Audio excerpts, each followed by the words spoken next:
Hare Krishna.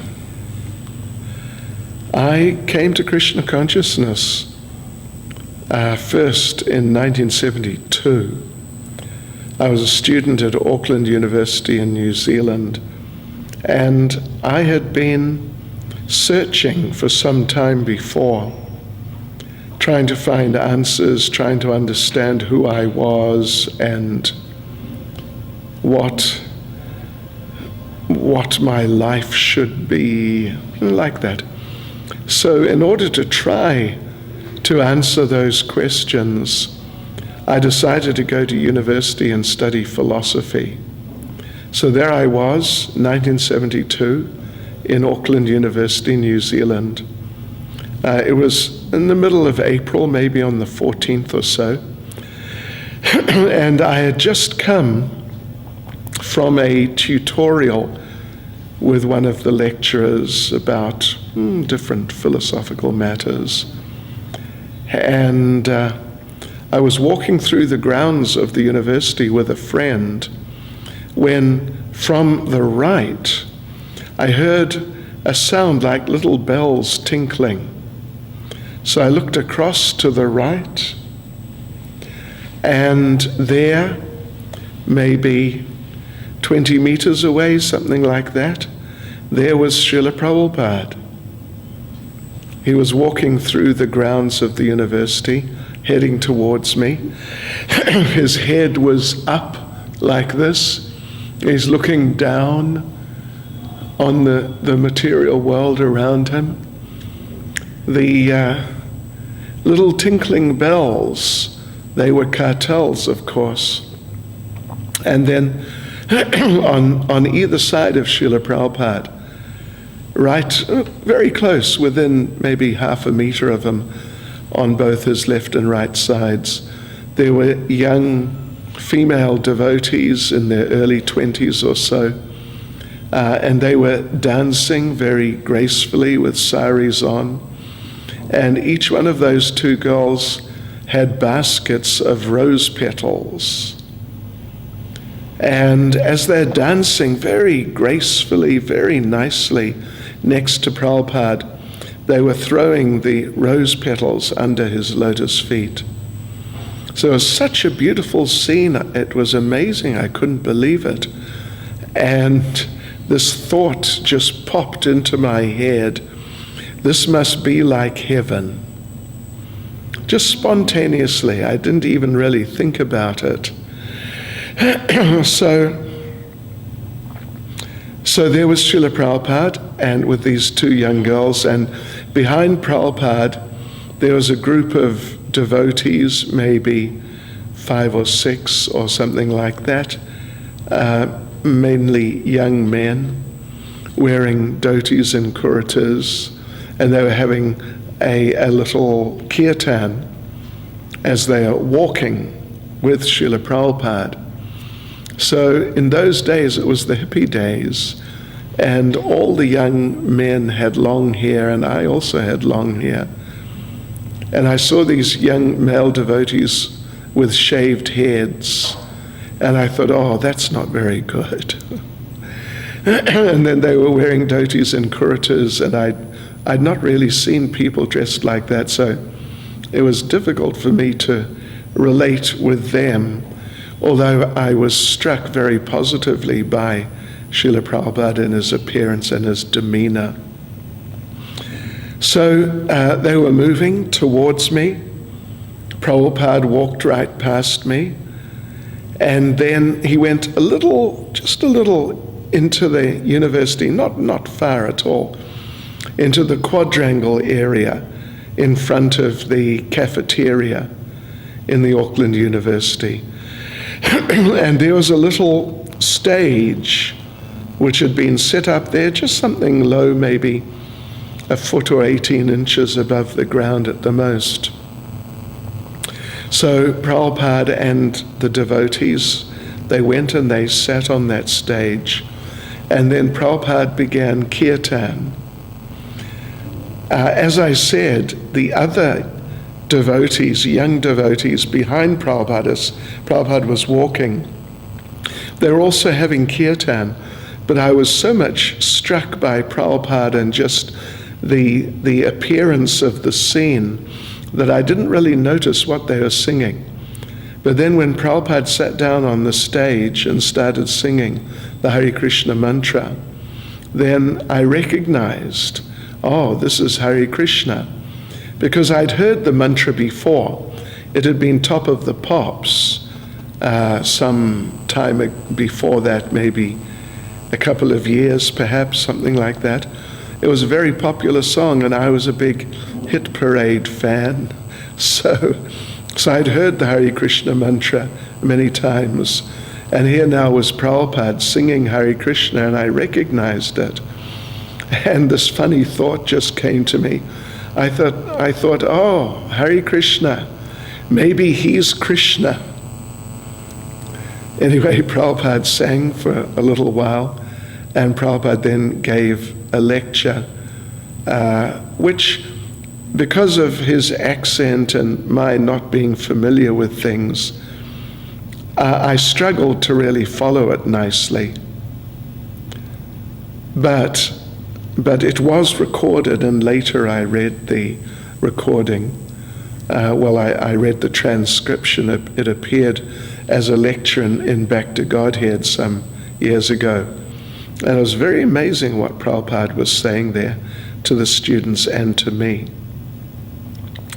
So that was my first real experience with devotees and the whole Krishna conscious situation, although I'd heard the mantra before. And of course, having seen Srila Prabhupada, it made a very deep impact on my heart.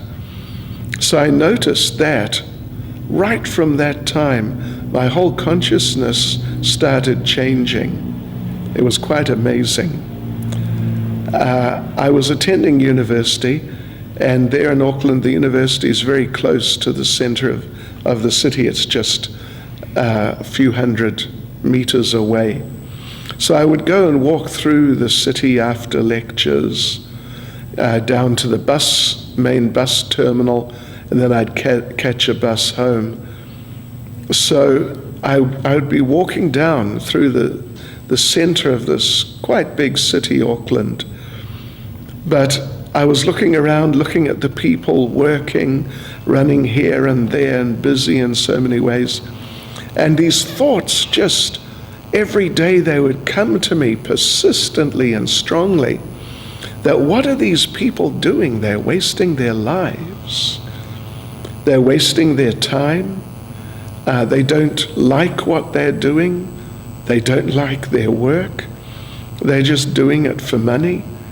And this is all, it's foolishness, and it's very unfortunate.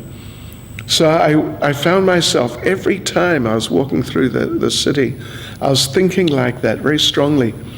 And as a result, I became a little depressed because I didn't know what the alternative was.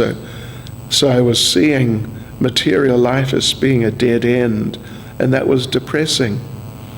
Anyway, a little later in the year, actually in August 72, I went to Australia and stayed with some friends in Sydney. And one of their friends was a sort of a devotee. Actually, those friends of mine, they were members of the Sydney surfing community. And one person they knew was very, very famous Australian surfer professional and like world champion, Ted Spencer. So this young fellow who was something of a devotee, not really a devotee, but he just had some association with this Ted Spencer. He came to the house one time where we were staying, and he knocked on the door, and he had this big, Simply Wonderful, really big. And he said, "Oh, this is from Ted Spencer. He wants you all to take a bite." So it was Simply Wonderful Prasadam. So I had a bite of this Simply Wonderful, and I thought, wow, it really tastes very buttery. So it was a little overly rich for me. But that was the first prasadam that I had. And then later that year, it was probably in November, I went on a ship from Sydney via Melbourne, Perth, then Durban, South Africa, then Cape Town, South Africa, and one or two other places. I went to London, and I arrived there in the middle of, or perhaps later part really, of December of 72. So there I was, and I wasn't working, I had nothing really to do. So I would go to an esoteric, New Age type of bookshop called the Aquarius bookstore. It's just off New Oxford Street in the West End of London. I'd go there and look at books about mysticism and yoga and magical powers and all these really quite extraordinary things, because I was quite convinced that just ordinary material life was not really for me, and it just really wasn't the right thing. So I was really trying to find answers and understand who I am and what is life and what I should do. So on that ship coming over from Australia, I met a young man who was a devotee, a type of a devotee. And we were talking about what I was going to do when I arrived in London. And I said, yes, I'm going to visit yoga places and Buddhist monasteries and these types of spiritual places to try and get some answers. And he told me, you know what you must do? You must visit the Hare Krishnas, because they are the ones who really practice what they preach. That struck me. So there I was in the bookshop one day, and I asked the man from the shop, where's the Hare Krishna temple? And he said, oh, it's just on the other side of this block. Just go around the corner and you'll be there. So I did that and I arrived. It was the first few days of January 1973. I arrived at our temple in Berry Place in London, and the first devotee I walked in, and there was one devotee there. I asked him, are you a guru? And he looked at me and said, you're really spaced out. So then he just walked off and just left me there. And then down the stairs came Subhag Das, now Subhag Maharaj.